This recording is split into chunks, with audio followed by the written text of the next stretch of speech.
Oyagala omukolo gw'enjawulo gubeere n'ebijjukize mu nnyumba yo? Kankwanjulire ba King Montage Photo Studio. Ffe bakafuluma okukuba ebifaananyi n'okukola video. Olina wedding, birthday party, kukyala, nika, baby shower, photoshoot oba music shoot na buli kimu kyonna ky'oyagala. Ffe tusobola okuwa ebijjukize ebirungi eri ebirooto byo. Ate nno mwana wattu kusintiiza omuntu wa bulijjo. Tusangibwa Nankulabe ku Bitaala ku Prime Tower Level 3 Room D04. Okumanya ebisingawo tukubire ku namba zino: noti 7 noti 2 emu noti 4 emu 25 oba noti 755 3 7 oba noti 777 noti 23 4 noti 5. King Montage Photo Studio. Ffe tusobola okuwa ebijjukize ebirungi ate nno mwana wattu kusintiiza omuntu wa bulijjo. Tugenda kubanga tutambula abantu ba field videos nze ne ba vice olusine kasalomu buli kitundu nga tugenda tugaba ebintu ebyo. Dako. Yeah. Gwomu ku bantu abagamba nti n'amawulire gasasula kitono. Ku weekend omwami Kanayo Mugume yakoze embaga eri wasa akawumbi k'essente. Okyogera kyose. Atumya Kanayo Mugume. Gwomutunula engeri gye bamugumizeemu. Ofuna omwana omunamawulire akola ku TV endala. Wala abafaanagana. Kanayo Mugume otunula engeri gy'asomyemu n'omuwala gwadeetinga. Bava danga bakyali bato baagalana pakati nti family zaabwe zombiri nnungi zina kasente media gyakoleramu eyina sente musasula sente bulungi y'omu ku baana bataludde mu industry era akedde kunkumakya nakola ku interview ne President Yoweri Museveni eyo achievement y'amaanyi okitegeera nti tosobola mugerezeganya n'omwana tugeze akola ku radio anga akola munamawulire tosobola mugerezeganya n'omwana akola ku TV yakatandika okusoma amawulire tebafaanagana. Kanayo Mugume ali mu kiti kikye go hosting a president no mutuuza wali no mubuze ebibuuzo ku kimu nga tunakumala media emyaka 10 si kyangu. So Kanayo Mugume nga ye ebintu bye abisanze ku source tabonyabonya nnyo kiryawo tabonyabonya nnyo ngaffe kubanga bazadde bamukolera entegeka kati ffe twetakulidde okutuuka kuno kyova nti n'embaga zaffe ziba nzibu okutuukiriza because nti mikwano gyaffe sawundi zaffe abatwetoolodde nabo beeyanga ffe ali akuwa emitwalo 10 nakuwa ogera kutumya Kanayo Mugume abantu abasonze ba governor ba CEO ba ambassador ba MP bantu bazitowa. So Kanayo Mugume ye ekintu ki Katonda yamu blessing ali mu time ye akikole towaita nti no kimwe kize ku silver platter. Yes, because tabonye kumanya kubera mu media for quite a no kuandika application oganti njaga kosinga ku President Museveni mu program yange kinzo kutwalira banga naye ye tamaze n'emyaka 10 tegiweze okuleka mukazi we yaliko ku TV naye emyaka gye abaddemu azze na hosting President Museveni n'afuna amawulire yagasoma frontline yabeerawo bayininga gye bamugumizeemu ekulagira nti dda waliwo omuntu amunekyalinga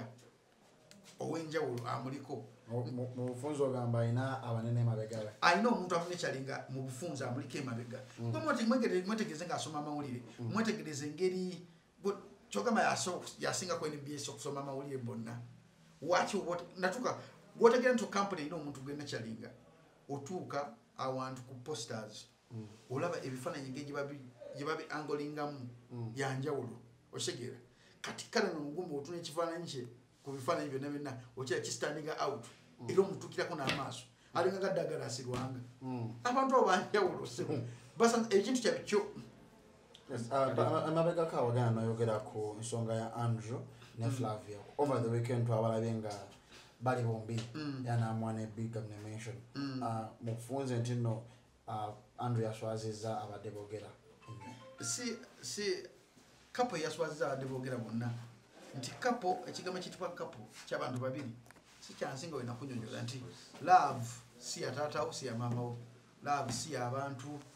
baganda bo bakojjawo mikwano gyo love ya iyo na mukyalawo n'abaana bo bokeranga ku makya ng'omuntu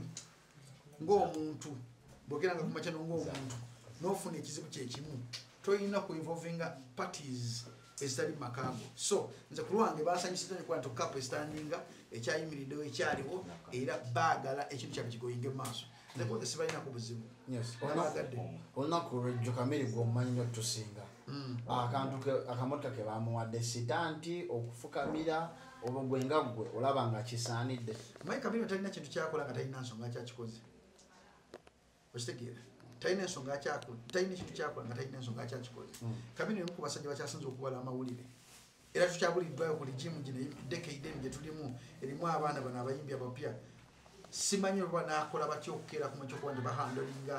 showbiz ne bannamawulire okitegeera kyova nti kati nako batutwala mu kooti twegoba twagala kwekuba naye Chameleon talina kintu kyakola nga talina nsonga lwaki akikoze yagambye tagala kuva mu Nuupu enafukamidde kutola nti waliwo ensonga lwaki nti n'omuntu ayinza okukeera ku makyagoberera story eyo Chameleon alinganga gavumenti obeegera kukuba story efunayo ekintu kyeteekawo awo nereeta n'ekintu ekirala ye Chameleon abala ebintu bye nga birina ekintu tebiri straight forward bigenda bibuzaabuzawo ebiti Benga analyst olabanga eno tech yakoze yabadde esaana okubanga big brand nga ye afukamirire motoka esaana omanye waki esaana nti wakera ku makira ganti nvudde mu Nuupu nakera ku makira afukamirira olaba stories ebbiri mulimu ey'ekisiru ne mubaamu ey'ekigezi nti omuntu wa wansi abagira Nuupu ng'ekibiina okitegeera ojja kutumya nti avudde eri bamuwadde emmotoka afukamidde kati ono eno story ejja kuba talina maanyi nnyo okusinga ey'okufukamira kati kikinga nti eri dikoid eno dikoid okubuzaabuza eno story kikinga nakera ku makira ngamba Yesu mutabani wa Jesus okitegeera nayina ensonga kinga Yesu mutabani wa Jesus otumya interview eyo yonna nali nvuma muntu omu nemanyi nakera ku makira okukola mistake eyo akakatona mugolo abantu bagenda kuba mu social media konze kubatekerawo Yesu mutabani wa Jesus ne mukagala nnyo ne mukatambuza ne mutafa ku story yonna nga we yali kye bayita okuplanninga n'okutegeera baani bowereza ebintu byo Jacob Mutuzi olunaku lwejjo wavuddeyo omuvubuka amanyikiddwa nga Seeka Manala n'agamba nti palaso yabbi oluyimba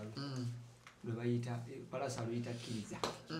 nalutuma Kkiriza era we yakubirako kukama Ivan n'alyoka amuvuma ebigambo nga mutwalo ensonga eyo gyogerako otinga gwali music business omanyi palaso ye muntu gwe suspend asooka okubba oluyimba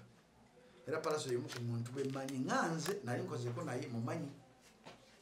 obusobozi bwe bwasobola okukola palaso ye muntu akyasinza okuba nga wanga ali